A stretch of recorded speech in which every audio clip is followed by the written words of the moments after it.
retrouve avec plaisir, Madame, Mademoiselle, Monsieur, pour vous présenter ce nouveau numéro de l'entretien. Aura pour thème l'énigme du signe de Jésus et de Marie, une énigme qui est vieille de 2000 ans. Et notre invité, l'imam Makhtar Kanté, en faisant des recherches basées sur les Écritures saintes, il a fourni une explication du signe de Jésus et de Marie. En ouvrant le Coran, notre invité a revisité les histoires de l'Alliance, pacte entre Dieu et les humains, et le salut qui peut sauver l'humanité. Bienvenue, Imam Makhtar Kanté, et c'est avec plaisir que je retourne sur ce plateau de l'entretien. Merci Sada Khan, je suis ravi de me retrouver effectivement dans ce plateau l'entretien. Et je voudrais commencer déjà par vous rendre hommage parce que vous animez d'éminentes émissions dans le domaine de la littérature avec brio et surtout avec humilité.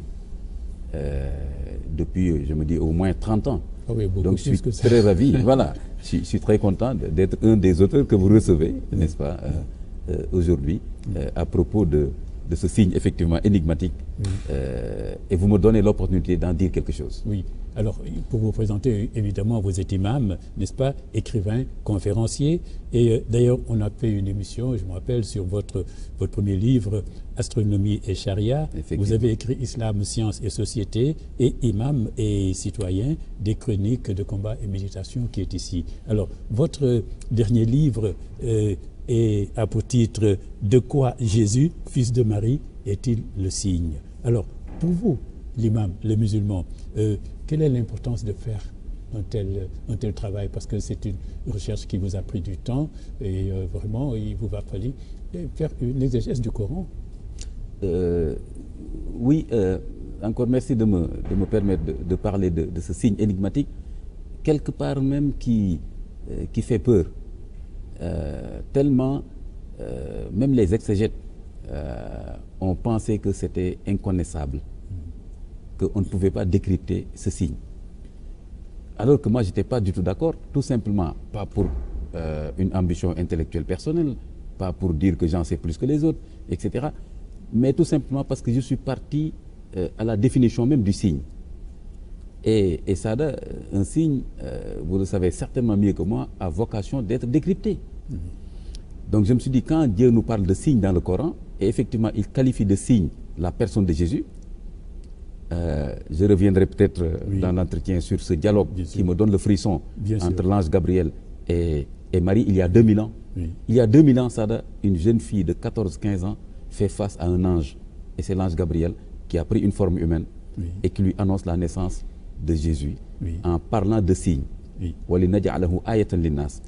Quand elle dit, mais comment je peux donner naissance à un enfant alors que je ne suis pas marié, il n'aura pas de père, je vais être accablé par la tradition juive.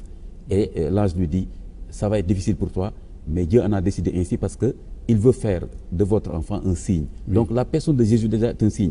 Mais il y a aussi quelque chose qui est très important, c'est que la personne de Jésus associée à la personne de sa mère constitue un signe indissociable. Et ça m'a fait tilt. Ça fait 10 ans que j'ai réfléchi à ça. Mon défunt ami, Pape Amadou Fall, m'a dit, je crois que tu es une des personnes qui peut écrire de façon claire et compréhensible sur ce sujet-là. Même s'il est difficile, il faut réfléchir à ce sujet et il faut apporter, je le dis clairement, ce n'est pas une prétention, une nouvelle exégèse par rapport à ce qu'on a considéré comme étant inconnaissable. Votre travail d'enquête et de recherche sur l'histoire de l'Alliance et du salut, alors selon la Bible et le Coran, et la Torah dans tout cela? Oui, en fait, la Torah est une partie de la Bible et précisément encore une partie de l'Ancien Testament. Parce que, grosso modo, pour faire court, la Bible, c'est quoi? C'est, n'est-ce pas, l'Ancien Testament et le Nouveau Testament. Et dans l'Ancien Testament, il y a une partie qu'on appelle le Pentateuque, en fait, les 5 livres qui constituent en fait ce qu'on appelle la Torah, c'est-à-dire ce qui a été révélé à Moïse au mont Sinaï, à la sortie de l'Égypte. Moïse, avec le peuple d'Israël, est convoqué par Dieu, entre guillemets convoqué, au mont Sinaï, et c'est là où il reçoit la Torah. Mais historiquement parlant, aujourd'hui, on peut dire que la Torah correspond au Pentateuque, c'est-à-dire les 5 livres, les 5 premiers livres de l'Ancien Testament. Très bien. Alors, on parle d'alliance et de salut. Alors, essayons d'abord de parler un peu de l'alliance. C'est le pacte entre Dieu et l'être humain. L'histoire des religions nous apprend que Adam, Noé, Abraham, les alliances, Dieu en a toujours fait avec des humains. Toujours. Oui, oui, effectivement. Et le premier, Adam. Oui, oui. Et effectivement, cette notion d'alliance, cette notion d'alliance, de salut et même d'attente caractérise effectivement ces trois confessions qui se réclament de la tradition abrahamique, de la foi abrahamique, du legs d'Abraham. L'attente, le judaïsme attend un Messie qu'ils appellent le Mashiach, fils de David. Le christianisme attend la parousie, le retour de Jésus, fils de Dieu, pour le christianisme.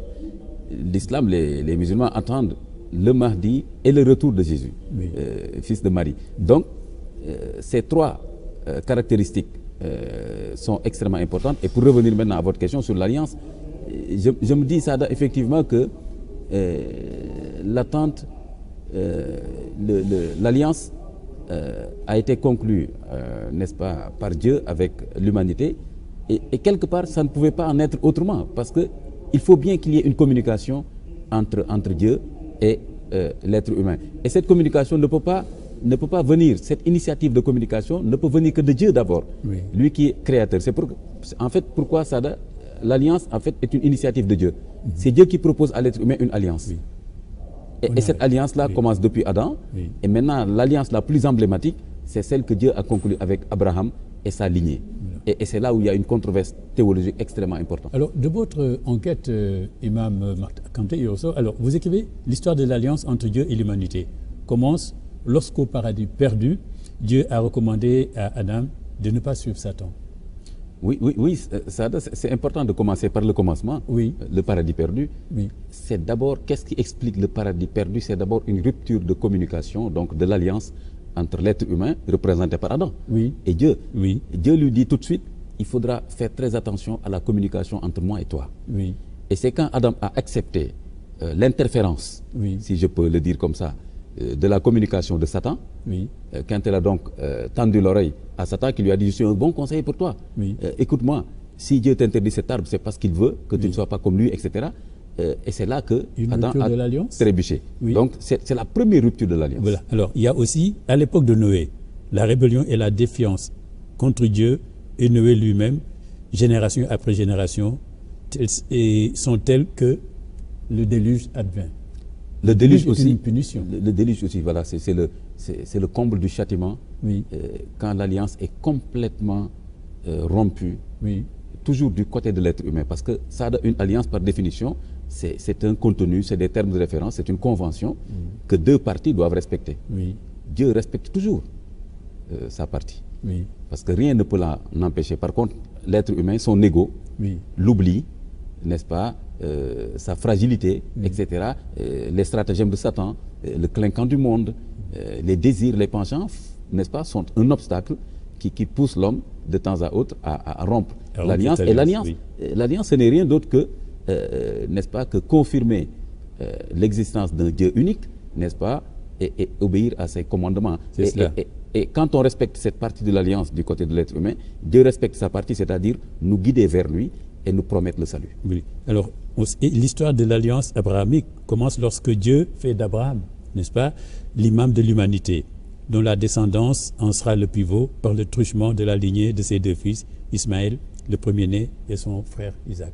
C'est très important. Là aussi, il y a une rupture d'alliance aussi. Oui, c'est très important parce que c'est là déjà le début de la controverse théologique. Je ne parle pas de polémique, je parle de controverse théologique.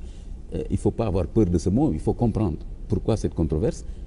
Tout simplement parce que en un moment donné de l'histoire humaine, ce personnage, Abraham, n'est-ce pas, dont se réclame aujourd'hui plus de la moitié de l'humanité, donc c'est important. Et même ceux qui ne sont pas dans le credo abrahamique connaissent Abraham. Donc c'est quand même un signe de quelque chose. Et Abraham a été tellement exemplaire dans sa foi, n'est-ce pas, dans sa soumission à Dieu, que Dieu lui a dit, je te propose. Là aussi, l'initiative vient de Dieu. Ce n'est pas Abraham qui dit à Dieu, fais de moi un imam. C'est pourquoi d'ailleurs, il faut toujours se méfier des gens qui disent, Dieu a fait de moi quelque chose. N'est-ce pas? C'est Dieu qui fait quelque chose de quelqu'un.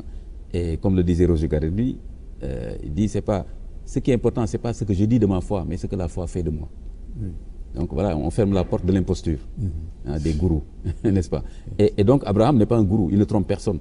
Et il obéit au commandement de Dieu, n'est-ce pas? Il refuse l'idolâtrie, il est intraitable sur cette question, c'est pourquoi il est chassé de son pays, par son père même, etc. Et Dieu lui dit, tu es un exemple de foi.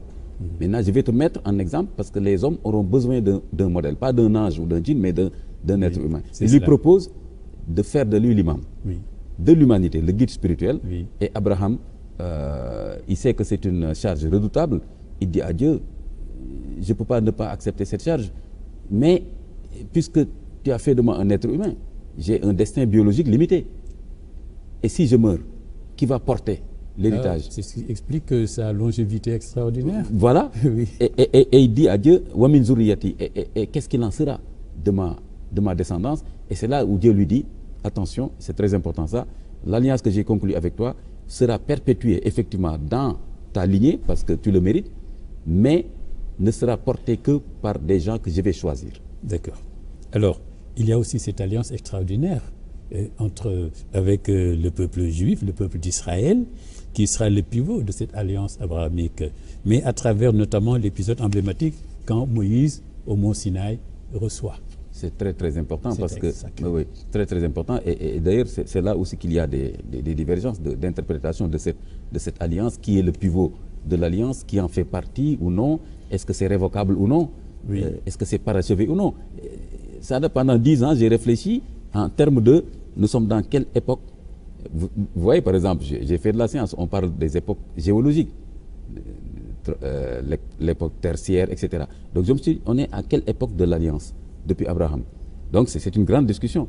Et aujourd'hui, pour les musulmans par exemple, on est à l'époque du parachèvement avec le sceau des prophètes, Mohammed sallallahu alayhi wa sallam, et le Coran, comme la dernière révélation, on pourra y revenir. Parlera, bien sûr. Mais cette alliance, Dieu la promet à Abraham et à sa lignée, mais à sa lignée par les deux rameaux, le premier fils aîné Ismaïl et le fils Isaac.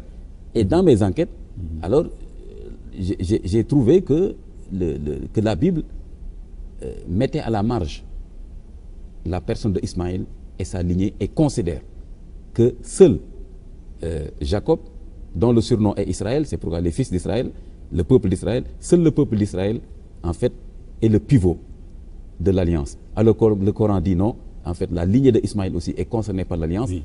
Et on le verra avec son lointain descendant qui est Mohammed. Alors qu'est-ce qui a amené ça? Il y a quand même une alliance extraordinaire, particulière avec Israël, le peuple élu de Dieu. Effectivement. Hein? Israël, le peuple élu de Dieu, de manière définitive. Une alliance qui ne peut pas être rompue, irrévocable. C'est vrai. Alors qu'est-ce qui fait ce statut extraordinaire? Presque un privilège pour le peuple élu. Oui, un privilège redoutable. C'est vrai qu'on ne peut pas le nier. On ne peut pas nier qu'il y a eu ce privilège mais là où se pose le problème, c'est quel est le temps imparti à cette alliance que Dieu va conclure avec le peuple d'Israël.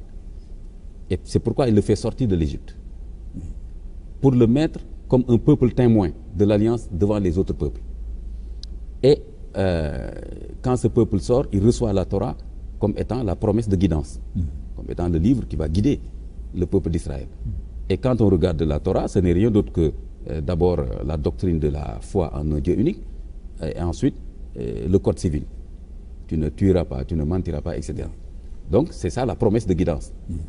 Quand on respecte l'alliance, Dieu promet la guidance. Donc c'est vrai, c'est avéré que le peuple d'Israël a été le pivot, n'est-ce pas, de l'alliance, c'est-à-dire les fils de Jacob, qui est lui-même fils d'Isaac, le deuxième fils. Mais en fait, ce que la Bible nous dit, ou bien ce que les théologiens de la Bible ont expliqué, c'est que cette alliance, elle est définitivement et exclusivement réservée au peuple d'Israël. Et c'est ça que le Coran remet en cause, en disant non.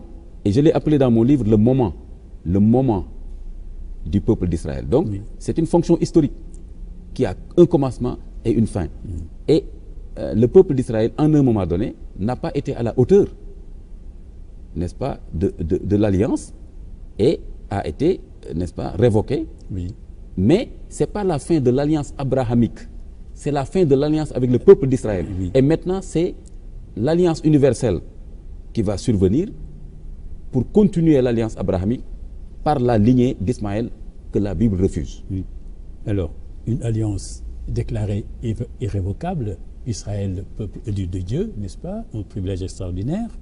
Mais alors, comment et pourquoi le premier fils d'Abraham, Ismaël, a-t-il été exclu? Justement, il n'a pas été exclu. Quand on regarde dans la Bible, une des marques de l'alliance entre Dieu et Abraham, c'est la circoncision. Donc Dieu dit à Abraham, à partir de maintenant, tu vas circoncire, n'est-ce pas, tous les mâles de ta maison. Et Ismaël est le premier à être circoncis, 14 ans avant Isaac, parce qu'il est âgé de 14 ans ou 13 ans au moins, de plus que Isaac. Donc il est concerné par l'alliance. C'est pourquoi jusqu'à présent, les Juifs et les musulmans font la circoncision. Les chrétiens l'ont abandonné en suivant une interprétation de Paul sur cette question-là. C'est un autre sujet. Mais on trouve dans la Bible même que Ismaël sera le père de 12 princes, etc., etc. Mais en même temps, on trouve beaucoup de citations dans la Bible qui vont dévaloriser Ismaël et sa mère Agar, n'est-ce pas, qui serait la femme qui a porté malheur à Sarah, la première femme d'Abraham, et qui a été chassée de la maison par Abraham sur la pression de Sarah, ce que le Coran ne reprend pas. Le Coran ne reprend pas du tout cette interprétation-là qui dévalorise Agar et Ismaël. Et c'est pourquoi d'ailleurs aussi la Bible ne donne aucun intérêt à toute cette partie de la vie d'Abraham à la Mecque, avec Agar et avec Ismaël. La construction de la Kaaba, le Zamzam et tout et tout. Tout cela, tout simplement parce que le peuple juif s'est trompé en vouloir confisquer l'alliance et en faire une alliance nationale. Une alliance qui ne concerne qu'un peuple, le peuple juif. Alors que c'est une alliance qui, au départ, est une alliance universelle, portée par Abraham, par ses deux lignées.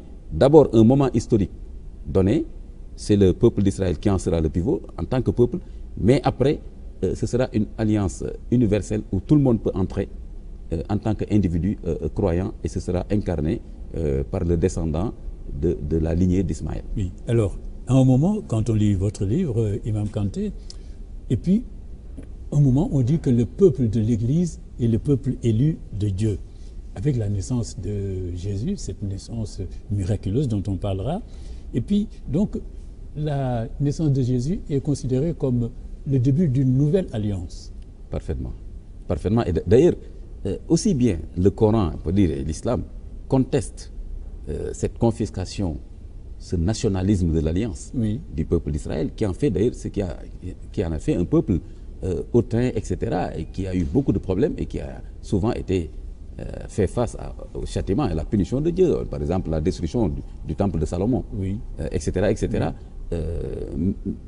Et voilà, donc le christianisme, avec la naissance de Jésus, le christianisme aussi conteste ce nationalisme de l'alliance en disant au peuple juif, oui, vous avez été le peuple pivot de l'alliance, mais votre rôle historique prend fin avec la naissance de Jésus. Donc ce n'est pas seulement l'islam qui conteste ce nationalisme de l'alliance juive. Donc le christianisme dit, avec la naissance de Jésus, il y a une nouvelle alliance. C'est pourquoi d'ailleurs, nouvelle alliance, nouveau testament, cela veut dire qu'il y a une ère nouvelle.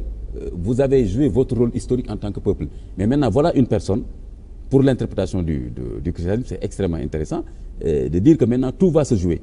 Le salut va se jouer maintenant dans le rapport de l'humanité au Fils de Dieu. Maintenant, Dieu a décidé d'envoyer son Fils parce que le rôle historique de votre peuple juif est fini. Dieu envoie son Fils. D'ailleurs, son Fils, si Dieu envoie son Fils, c'est qu'il n'appartient plus à un peuple particulier. C'est cela, oui. Donc le christianisme lui-même conteste la notion maintenant de l'alliance réservée au peuple juif et dit maintenant l'alternative, c'est le peuple de l'Église. Et il faut comprendre que par peuple de l'Église, ce que le christianisme veut dire, c'est que tout le monde peut faire maintenant partie de la nouvelle alliance en adhérant à l'Église, en croyant que Jésus est le Rédempteur, le Sauveur que son Père a envoyé. Oui, on va en parler, parce que là, donc, l'Église devient le peuple élu de Dieu. Et on voit que l'alliance, vous l'avez démontré, a connu des évolutions, n'est-ce pas? Alors, maintenant, et donc le peuple juif n'est plus donc le peuple élu de Dieu, ça a été contesté. Alors, et la destruction du temple de Salomon, 600 ans avant Jésus-Christ, est-ce que c'était déjà une rupture de ce lien divin avec le divin? Effectivement, c'est une des marques, un des indicateurs emblématiques qui a traumatisé d'ailleurs le peuple d'Israël. Parce que justement, cela contredit ce nationalisme de l'Alliance.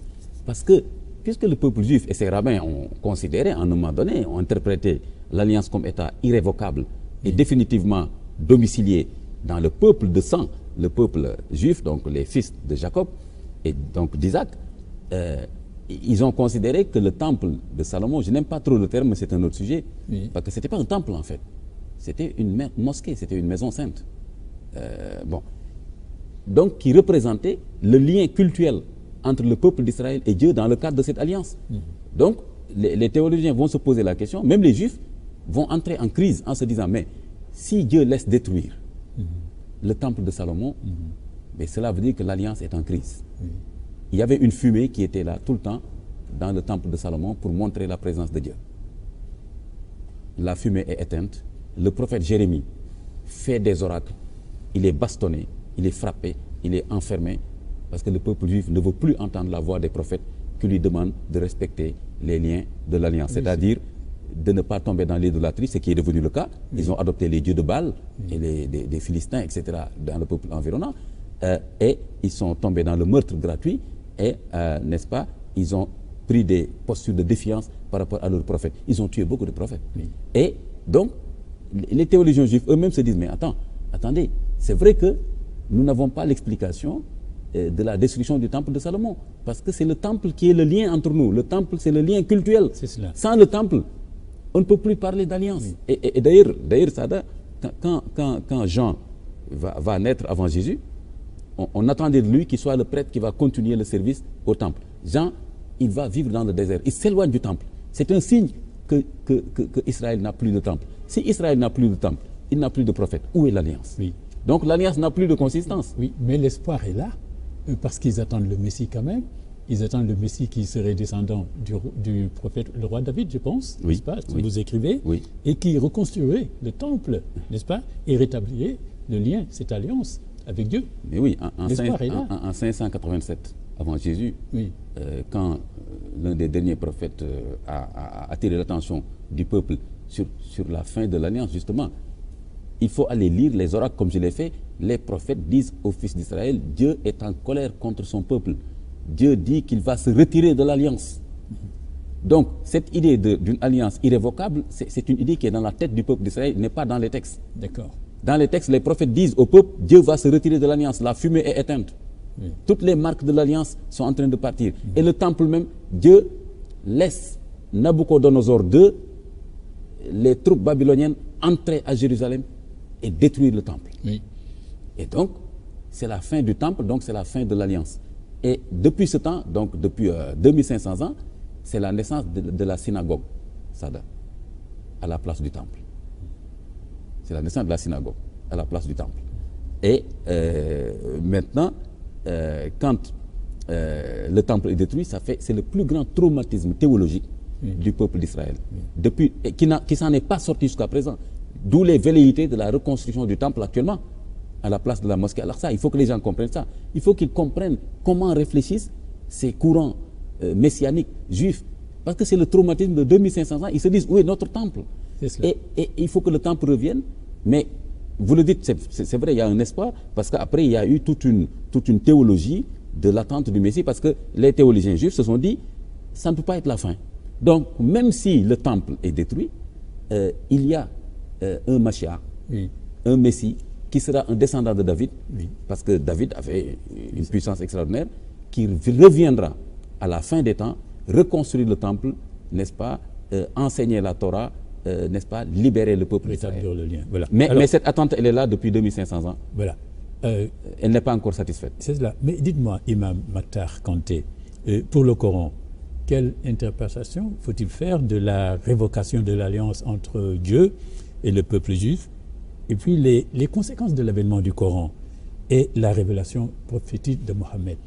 Mais oui, vous me permettez vraiment de m'expliquer, parce que justement, déjà, je vous ai déjà dit que le christianisme a mis en cause avant l'islam, en tout cas avant le Coran, cette irrévocabilité de l'alliance en parlant d'une nouvelle alliance. Oui. Si on parle de nouvelle alliance, ça veut dire qu'il y a, c'est Gramsci qui disait quand l'ancien meurt et que le neuf hésite à naître. Donc l'ancien est mort. On ne peut pas continuer l'ancien. Donc il y a une nouvelle alliance avec Jésus. Et c'est là où, quelque part, on peut dire, le Coran dit oui et non au christianisme. Dit oui au christianisme. Effectivement, la naissance de Jésus, ce mystère, cette énigme de la naissance de Jésus sans père, n'est-ce pas, explique effectivement une nouvelle alliance. Mais dans le sens d'une autre interprétation. Parce que dit en fait la théologie chrétienne? C'est que Jésus, s'il n'a pas de père, quelque part, c'est parce que Dieu est son père. Et que Dieu a décidé maintenant d'envoyer directement son fils, maintenant qui va sauver l'humanité dans le cadre de cette nouvelle alliance. Mais le Coran dit non, en fait, Jésus est à la charnière effectivement de la première et de la dernière alliance. Pourquoi? Parce que tout simplement, on n'a pas besoin de faire de Jésus un fils de Dieu pour qu'il soit à la charnière. Mais Jésus n'a pas de père, ce que j'ai essayé d'expliquer dans le livre. On va en parler de toute façon plus tard. Parce que simplement, il est la personne qui incarne l'extinction de l'alliance prophétique, c'est-à-dire cette transmission par le Père de ce qui fait prophète, ce qu'on appelle la Nubuwa. Donc, ça a commencé déjà par Jean. Donc, Jean est le dernier prophète d'Israël. Jésus n'est pas un prophète d'Israël. Il n'a pas de père. Oui, on va en parler chez Israël. N'est-ce pas? Oui. Et par exemple, il y a un signe important dans le Coran et dans l'évangile aussi. Mais là, je parle de vide interprétatif de l'évangile, des théologiens chrétiens qui n'expliquent pas cette rupture d'homonymie. C'est extrêmement important, d'homonymie. C'est-à-dire que Jean, il naît avec un nom que Dieu lui donne qui ne correspond à aucun nom de ses ancêtres. Ça a attiré l'attention des théologiens chrétiens, mais ils ne l'ont pas expliqué. Le Coran l'explique. Le Coran, en tout cas, permet de l'expliquer. C'est parce que déjà, il y a la fin de l'alliance et que Jean, il naît sans homonyme. Il n'a pas un homonyme dans ses ancêtres. Cela veut dire qu'il y a rupture de la filiation et de la transmission.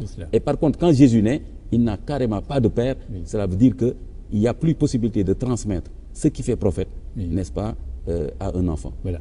On va revenir là-dessus, mais on va parler un peu du salut, puisqu'on a parlé d'alliance et de salut. Le salut aussi, donc on sait, c'est la notion théologique sur la destinée de l'homme, sauvé des conséquences du péché. Alors, là aussi, les trois religions ont des interprétations, parfois des points de convergence, parce que tous croient en un Dieu unique, mais par exemple, pour le judaïsme, Dieu unique et les prophètes d'Israël, et croire aussi au Messie qui viendra descendant du roi David. Hein? Oui, le salut passe par là pour les Juifs. Oui, et d'ailleurs, c'est pourquoi le titre de mon ouvrage, De quoi Jésus, fils de Marie, est-il le signe? Parce qu'en fait, effectivement, la personne de Jésus est à la charnière de cette théologie de l'alliance. Dieu ne joue pas avec la filiation paternelle des gens. Pourquoi Jésus naît sans père, n'est-ce pas? Pourquoi ce dialogue qui me donne le frisson il y a 2000 ans entre une jeune fille de 13 ans ou 14 ans qui sort du temple d'Israël et qui fait face à l'ange Gabriel qui lui dit tu auras un fils sans père. Que Marie elle-même ne comprend pas quel est l'enjeu de cette naissance. D'ailleurs, elle ne pose même pas la question en tant que bonne croyante du pourquoi. Elle se dit plutôt comment je peux avoir un enfant qui n'aura pas de père. Mais elle ne pose même pas la question du pourquoi. Cette question du pourquoi la dépasse parce que c'est une question qui concerne toute l'humanité. Pourquoi Jésus n'appartiendra pas à un peuple particulier? Parce qu'il aura le titre de Messie, n'est-ce pas? Et qu'il va annoncer la fin de l'alliance, donc de la transmission patrilinéaire de ce qui fait prophète, et en même temps, il va annoncer la venue de Ahmad qui est de la lignée d'Ismaïl. Donc, regardez comment la personne de Jésus est vraiment à la charnière de la fin de la première alliance, mais aussi comment cette personne annonce le parachèvement de l'alliance abrahamique. Oui. Alors, si on reste toujours sur le salut, c'est le judaïsme, le christianisme, foi en Jésus, évidemment, et Dieu, fils de Dieu engendré et non créé, hein, c'est important. Oui. Et puis, Jésus qui s'est fait homme dans le sein de Marie, Jésus qui s'est sacrifié pour du temps sauver l'humanité, mort et ressuscité. Oui. Hein? Oui. Parce qu'en fait, qu'est-ce qui sous-tend en fait la théologie chrétienne sur la christologie?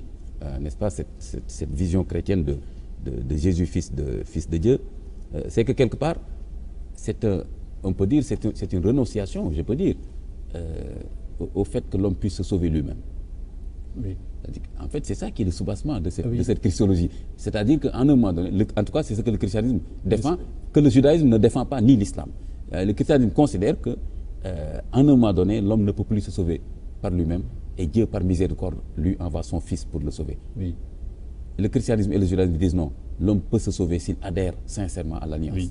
Oui. Et que même s'il fait des fautes dans le cadre de l'alliance, le repentir et le pardon sont toujours, n'est-ce pas, disponibles du côté de Dieu, et que dans ce cas-là, il n'y a pas nécessité que Dieu envoie son Fils engendré, mais tout simplement que Dieu envoie des prophètes pour guider l'humanité. C'est pourquoi le Coran conteste cette notion, comme le judaïsme d'ailleurs, cette notion de Fils engendré de Dieu, et cette notion aussi d'un Fils de Dieu qui va mourir sur la croix et qui va ressusciter, parce qu'il y a déjà un problème très complexe, c'est que si on meurt, c'est que déjà on est mort. Donc le fait même d'affronter la mort pour un Fils de Dieu qui a une nature divine pose problème déjà quelque part. Parce que pour le christianisme, le salut passe par la foi en ce que Jésus a vaincu la mort à travers sa résurrection au 3e jour de sa mort, puis est monté au ciel et reviendra à la fin des temps pour juger le monde et régner des siècles et des siècles. Oui, mais ça pose problème quelque part, parce que il est quand même mort sur la croix pendant 3 jours, ensuite pour ressusciter. Ça veut dire qu'il est quand même mort, ça veut dire qu'il a quand même connu la mort selon la théologie chrétienne. Donc, est-ce qu'on peut parler de vaincre la mort si on connaît la mort? Pour moi, vaincre la mort, c'est de ne pas mourir. D'accord. Donc ça, c'est un problème. Maintenant, le Coran réfute justement ce problème difficile en disant non, Jésus n'est pas mort sur la croix. La personne qui a été crucifiée, ce n'est pas Jésus. Jésus a été élevé au ciel. Et pour moi, Sada, bon, on va peut-être dire, oui, c'est l'imam, bien sûr, il défend le Coran. Pour moi, la victoire de Jésus sur la mort, c'est son élévation vers Dieu, et sur laquelle convergent le christianisme et l'islam. Mais seulement le christianisme dit, c'est après être mort et ressuscité qu'il monte au ciel. Le Coran dit non, il n'a pas eu besoin de cette étape. Ils n'ont pas mis la main sur lui. C'est quelqu'un d'autre, et il a été élevé directement au ciel, et il va revenir. Donc depuis 2000 ans, il est au ciel, et il reviendra à la fin des temps. Alors le Coran, oui, foi en Jésus, enfant de Marie et prophète, le Messie qui reviendra, c'est le Coran qui dit ça, qui reviendra pour anéantir le faux Messie, lequel est régné des siècles et des siècles dans l'abondance et la justice. Le Coran dit cela. Le Coran le dit, donc le Coran rejoint là le christianisme sur ceci, que Jésus est le vrai Messie, en face du faux Messie. Maintenant, malheureusement, le judaïsme croit en un Messie, fils de David, qu'ils attendent depuis 2500 ans. Malheureusement, qui ne viendra pas. C'est pas vraiment le vrai Messie. Mais malheureusement, c'est le faux Messie qui viendra et qui va tromper le peuple juif. Parce que le peuple juif attend un faux Messie. Et parce que le vrai Messie est venu. D'ailleurs, là, le judaïsme vraiment converge avec l'islam, le christianisme, en parlant de Jésus, le vrai Messie qui n'a pas été reconnu par Israël. C'est vrai. C'est vrai. Jésus est le vrai Messie qui n'a pas été reconnu par Israël. La théologie chrétienne le dit clairement, et c'est parfaitement vrai. Maintenant, le Coran dit la même chose. Et d'ailleurs, quand on regarde les 3 rencontres entre Marie, qui me donne toujours le frisson, cette jeune fille qui est dans le temple, et il y a 2 groupes d'anges qui viennent lui parler, une première fois, une deuxième fois, et la deuxième fois, le groupe d'anges lui dit, Dieu t'annonce la naissance d'un enfant dont le nom, Ismuhu al-Masih Isa ibn Maryam. Son nom sera le Messie, Jésus, fils de Marie. Et Marie dit, mais je vais devenir folle. Vous m'annoncez la naissance du Messie. Tout Israël attendait le Messie. Donc, les anges viennent trouver une jeune fille de 14 ans dans le temple qui fait sa prière, qui jeûne, à laquelle Dieu envoie directement de la nourriture. Dieu met à l'abri Marie, Dieu met à l'abri Marie de toute intervention humaine. Oui, vous l'écrivez, oui. Dieu isole Marie, même sa nourriture, même ses fruits viennent du ciel. Zacharie, qui est prophète et qui est son oncle, est le premier à dire, mais Marie, d'où te vient ta nourriture? C'est pas moi qui te donne, ça te vient d'où? Marie lui dit, ça me vient de Dieu.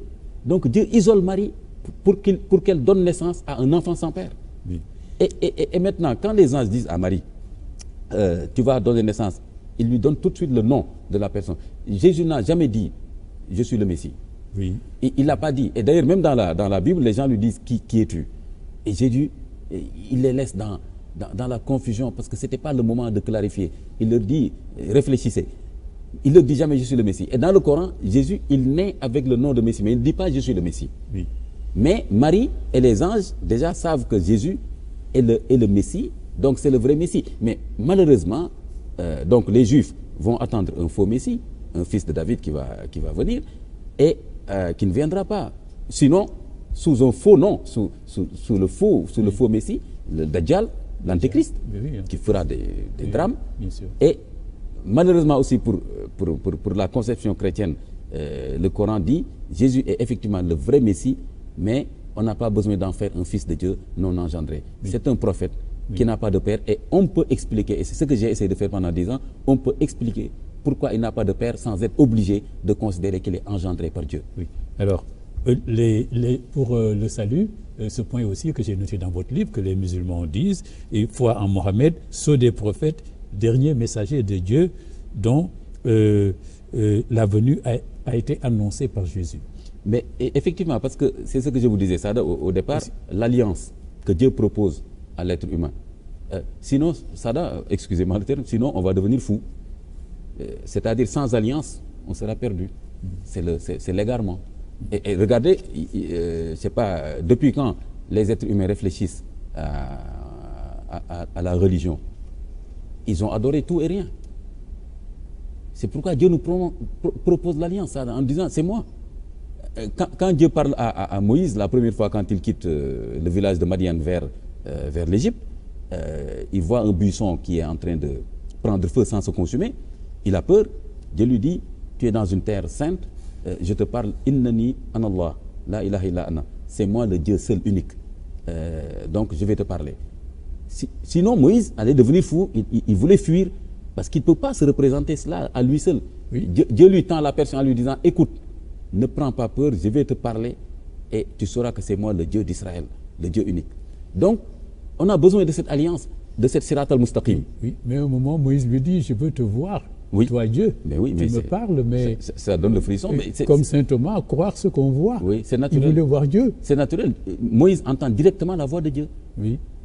Si je me trompe peut-être, en tout cas, c'est le seul prophète peut-être, je crois, qui il entend directement la voix de Dieu sans l'intervention d'un ange. Et il ne se suffit pas à ça, tout simplement parce que Dieu nous a donné une liberté et une quête de savoir, comment je dirais encore, irrépressible. Donc Moïse ne se satisfait pas d'entendre directement la voix de Dieu. Déjà, il contestait Dieu, entre guillemets, sur beaucoup de choses. Il disait déjà à Dieu, tu veux m'exposer à la vindicte de Pharaon. Moi, je suis seul berger. Je prends mon épouse avec mes enfants. Tu me demandes de retourner en Égypte pour libérer le peuple d'Israël. J'ai commis là-bas un homicide involontaire. Et comment je peux faire? Et Dieu lui dit, mais voilà, tu discutes trop, vas-y, je suis avec toi et je te donne une mission, c'est pas pour t'abandonner avec la mission. Moïse lui dit, mais au moins, permets-moi une demande. Dieu lui dit oui, il dit, prends mon frère, il est éloquent et moi je parle difficilement. Et si je ne parle pas correctement devant Pharaon, ils vont rigoler de moi. Dieu lui dit, j'accepte. Donc c'est sur la demande de Moïse que Pharaon, que Aaron, dans la Bible, est devenu prophète. Et c'est lui qui transmettait le message de Moïse. Donc, c'est ce cadre-là de Moïse. En un moment donné, il ne se satisfait pas d'entendre la voix de Dieu. Il ne lui a pas permis de le voir. Et il dit à Dieu, je veux te voir. Oui. Eh bien, Dieu lui dit, on va faire l'expérience. Regarde en face de toi, au mont Sinaï, tu vois une petite montagne en face de toi. Moïse dit, oui, je vois très bien. Il lui dit, si tu peux me voir, tu me verras là-bas. Et Moïse lève la tête, il regarde la montagne explose. Moïse tombe en syncope. C'est dans le Coran. Il tombe en syncope. Après, quand il se réveille, il dit tout simplement, Dieu, j'ai compris qu'il y a ta transcendance ne me permet pas de te voir. Et maintenant, je ne parle plus de ça. Dis-moi ce que je dois faire pour la suite. Oui. Alors maintenant, on va parler rapidement des... Alors, c'est un miracle. Oui, Jésus... miracle et particularité de sa naissance, Dieu n'a pas voulu qu'il appartienne à un peuple, par exemple. Oui, mais ça, c'est ce que je te disais tout à l'heure, ce frisson que j'ai eu en réfléchissant pendant des années sur cette jeune fille qui sort du temple d'Israël, fait face à un ange qui a pris une forme humaine. Ça fait 2000 ans que tout le monde essaie de comprendre pourquoi ce face-à-face. Et l'ange lui annonce maintenant, pas seulement lui annonce, parce qu'il y a déjà 2 groupes d'anges qui lui ont annoncé la naissance. Maintenant, on peut dire l'ange va concrétiser la naissance de l'enfant, parce que dès que l'ange termine son dialogue avec Marie, qui lui dit: j'ai déjà répondu à des anges qui m'ont trouvé dans le temple pour leur dire que moi je suis dans le temple, je suis chaste, je suis vierge, je ne suis pas mariée, je ne peux pas avoir d'enfant, et vous me dites que vous aurez un enfant. Et Gabriel lui dit: je le sais, mais tu en auras, et Dieu m'a envoyé pour que tu aies cet enfant-là. Et il lui fait quelque chose, bien sûr, dans le mystère de la conception, là, ce qu'on appelle la conception virginale de Jésus. Donc, il lui fait quelque chose qui contourne les lois de la biologie. Bien sûr. Et sur le champ, Marie, elle est enceinte, l'ange disparaît. Et donc, cet enfant qui va naître sans père, bien sûr, c'est une énigme qui traverse la théologie judaïque, chrétienne et musulmane. Ça permettez-moi de vous dire que, déjà, pour le judaïsme, ce n'est même pas une énigme, parce que pour le judaïsme, on attend un Messie, oui, mais un Messie pleinement humain. C'est cela.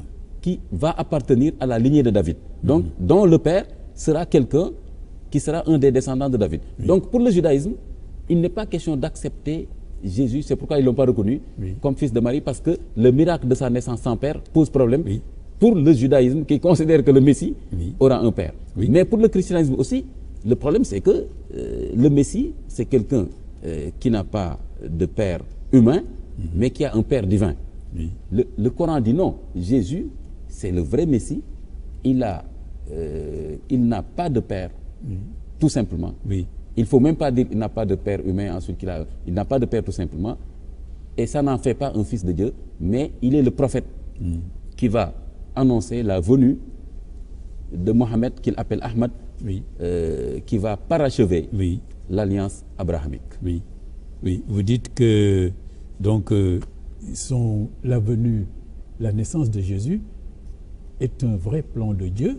Vous écrivez à la page 109, toute la biographie coranique de Marie révèle un plan de Dieu qui a consisté à mettre Marie à l'abri de toute intervention humaine jusqu'à l'enfantement du Messie Jésus, fils de Marie. Sa fonction principale a été d'enfanter le Messie Jésus, fils de Marie, qui n'aura pas de père ni dans le peuple d'Israël, ni dans aucun autre.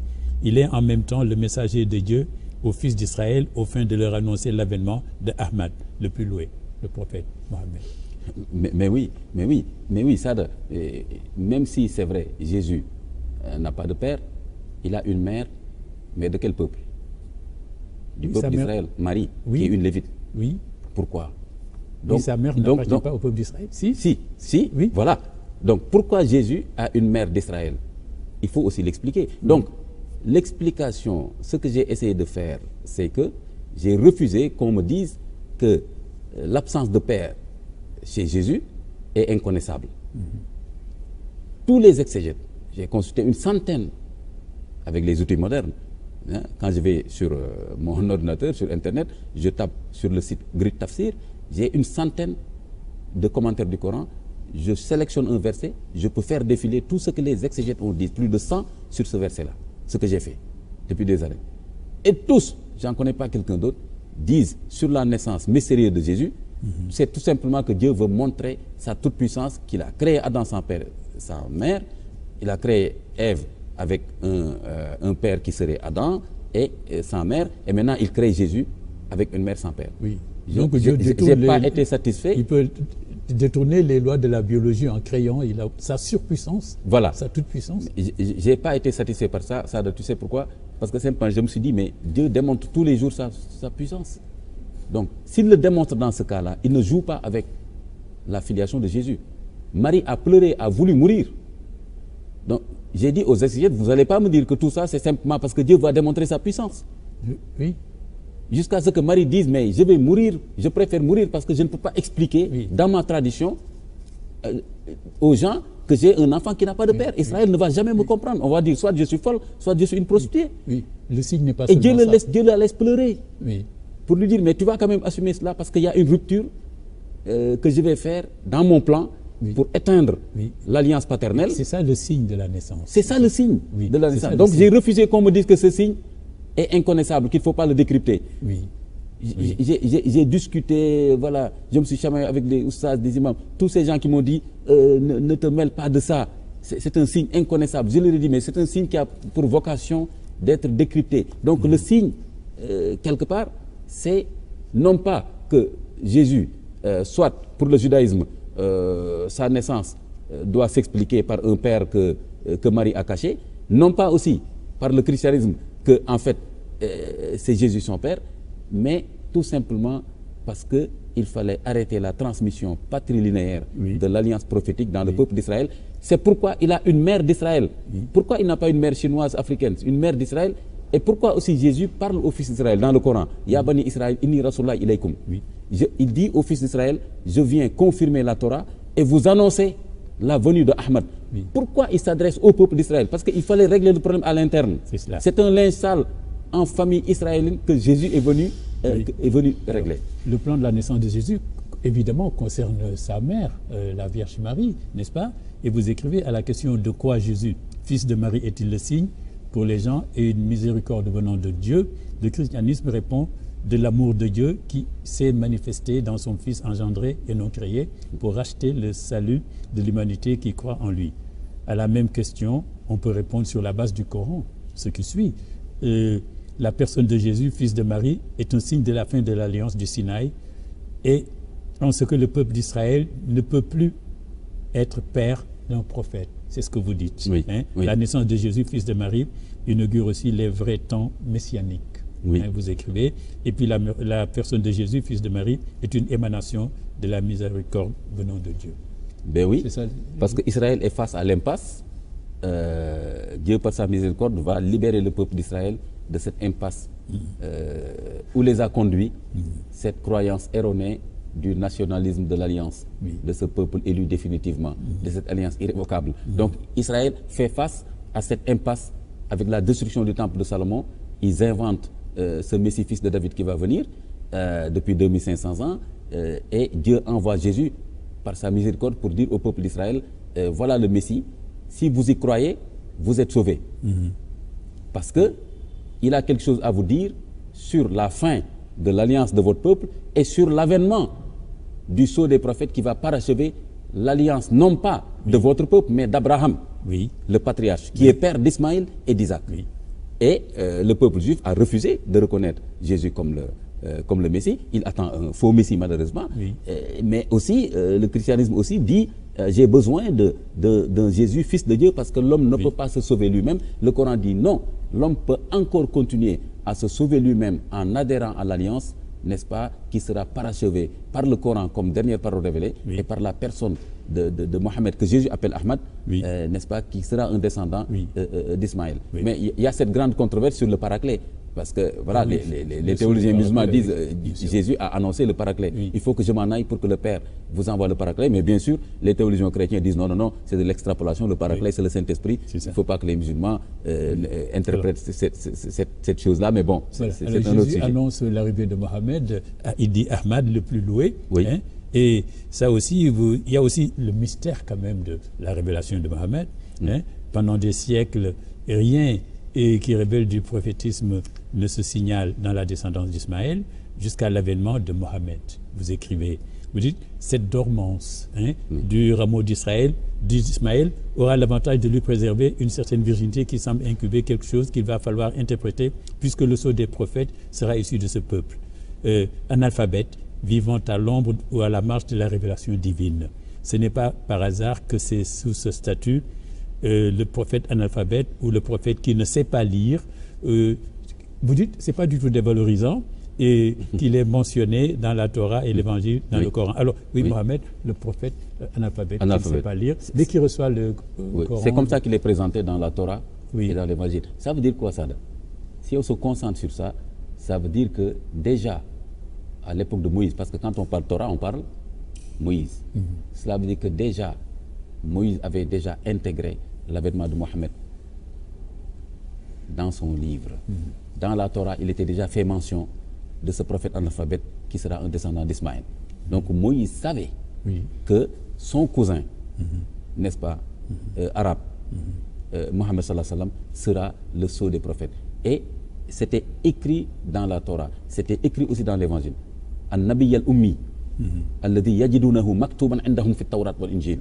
C'est ça que le Coran dit. Le prophète analphabète qu'ils trouveront mentionné dans la Torah et l'Évangile. Donc, bien sûr, maintenant, si on regarde la Torah maintenant, le Pentateuque, on regarde maintenant l'Évangile, par exemple, le terme de paraclet, le terme de Shiloh, le Shiloh qui va venir, le paraclet, dans la Torah aussi.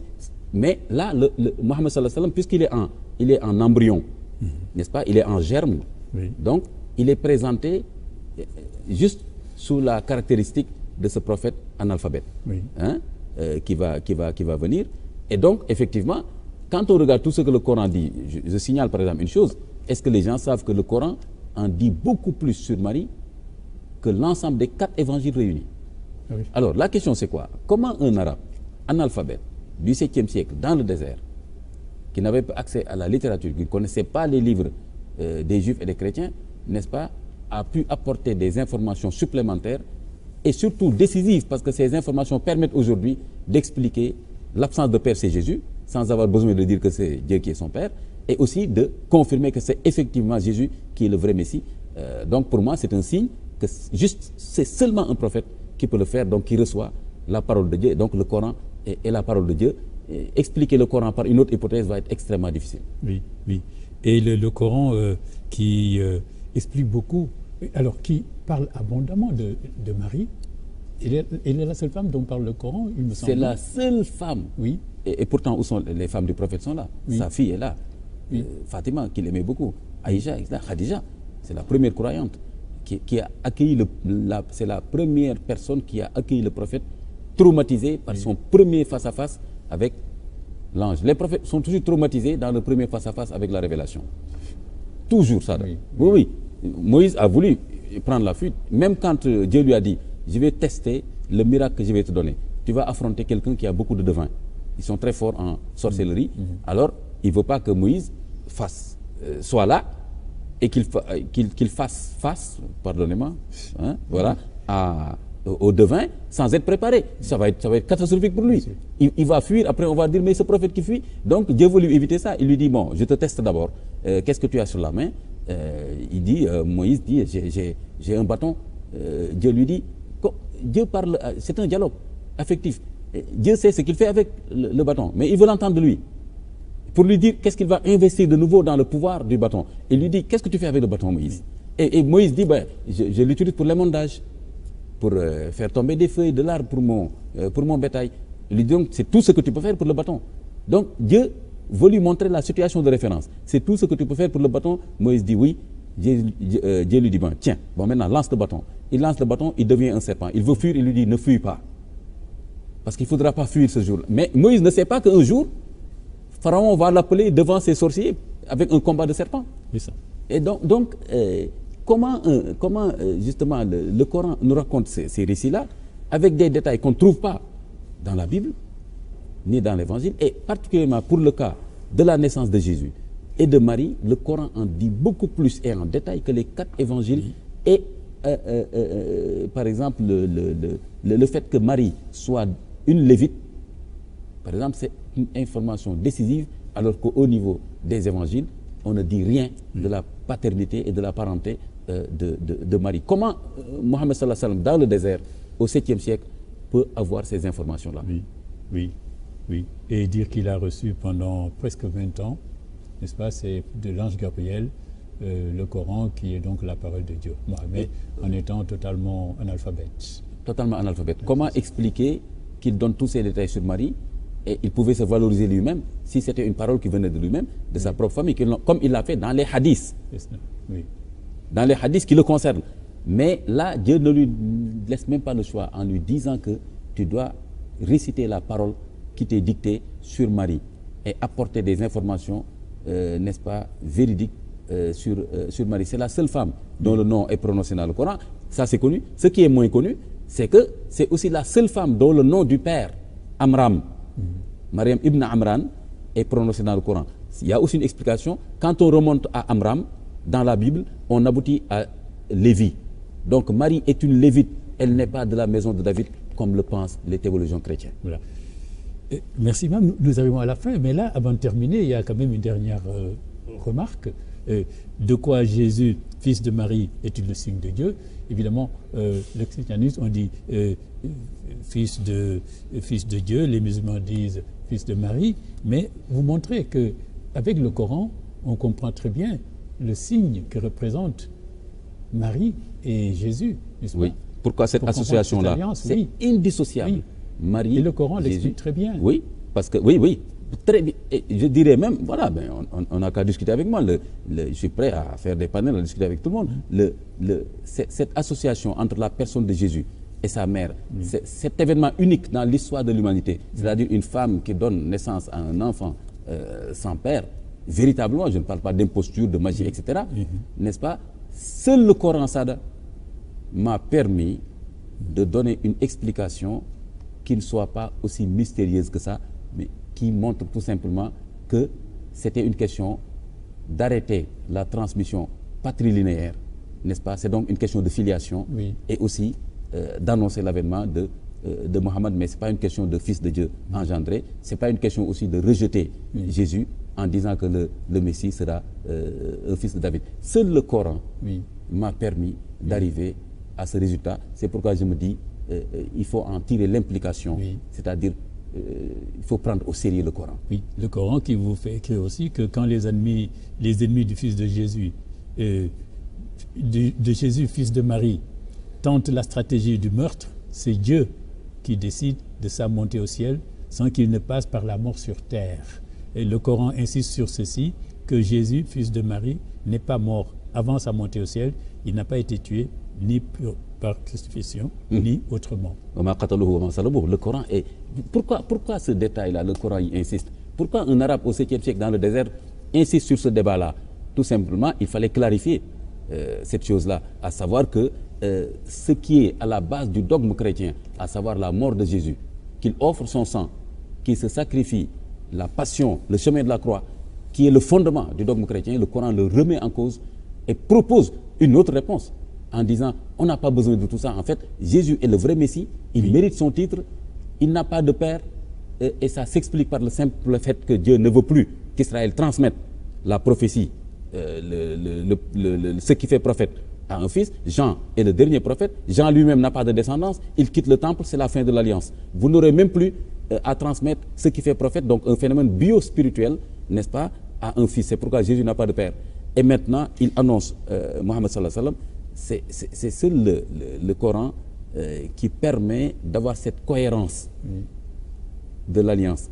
Le judaïsme ne le permet pas, le christianisme ne le permet pas, et je peux en discuter. Oui, peut-être aussi ça montre aussi, c'était le but de cette émission, comprendre de quoi Jésus et Marie sont-ils le signe, et aussi comprendre aussi qu'il y a beaucoup de points de convergence. Je vous disais quand on préparait cette émission, car l'humanité, l'histoire de l'humanité, vraiment, les religions, c'est la très longue histoire de l'humanité depuis le début.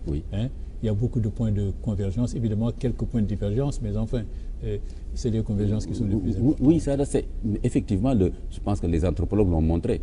Aujourd'hui, toutes les fouilles ne font que confirmer ça, cette quête toujours de transcendance, qui a pris différentes formes. Mais ce qui est humain dans cela, c'est, Roger Garaudy disait, seul l'homme enterre ses morts et construit des temples. C'est la transcendance, parce qu'il refuse que la mort soit la fin. La mort, c'est la fin du corps matériel. Mais il y a quelque chose qui subsiste, qu'on appelle ce qu'on veut, qu'on peut l'appeler âme, qu'on peut l'appeler autre chose. Et le fait qu'on aménage un espace pour dire là-bas, on communique avec quelque chose de transcendant, qu'on l'appelle mosquée ou église, Garaudy dit ces deux caractéristiques, c'est profondément humain. Donc, mais en face de ça, qu'est-ce qu'il y a? Il y a le piège de l'égarement.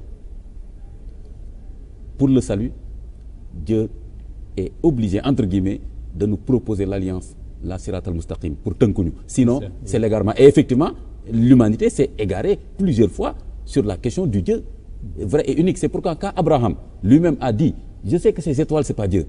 Je sais ce qui n'est pas Dieu, mais je ne sais pas qui est Dieu. Il a dit, Dieu, si tu ne m'appelles pas à toi, qu'est-ce que je vais faire? Dieu lui dit, je réponds. Est-ce que maintenant tu as posé la bonne question? C'est moi Dieu, et à partir de maintenant, voilà comment je suis, voilà comment je fais avec toi.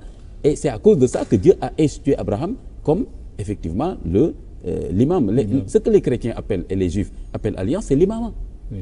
c'est l'imam, c'est-à-dire le guide spirituel de l'humanité. On est d'accord avec les chrétiens et les juifs sur le fait que ce qu'ils appellent le patriarche Abraham, le guide spirituel, nous on appelle l'imam, Dieu l'a institué. Donc Dieu nous propose cette alliance. Pourquoi? Pour encadrer notre marche vers lui. Sinon on s'égare, comme l'humanité s'est égarée. On a sacrifié Sada, des êtres humains, au nom des divinités. On a tout fait au nom de cette recherche difficile et douloureuse. N'est-ce pas? Et Dieu nous dit, si vous ne voulez pas vous égarer, comme depuis le paradis perdu dont on a parlé au début, oui. Dieu dit, écoutez-moi, respectez mon alliance et je vous promets la guidance. Merci.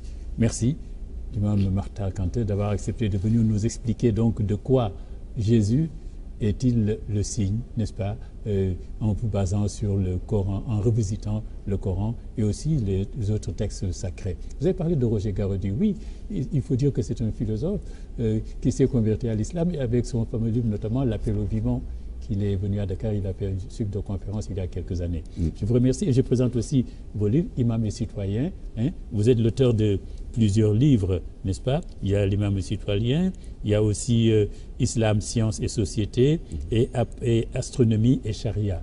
Merci d'avoir accepté notre invitation. Quant à vous, merci de nous avoir prêté votre attention pendant 1 heure. Je vous donne rendez-vous dans 15 jours pour une autre émission, l'entretien.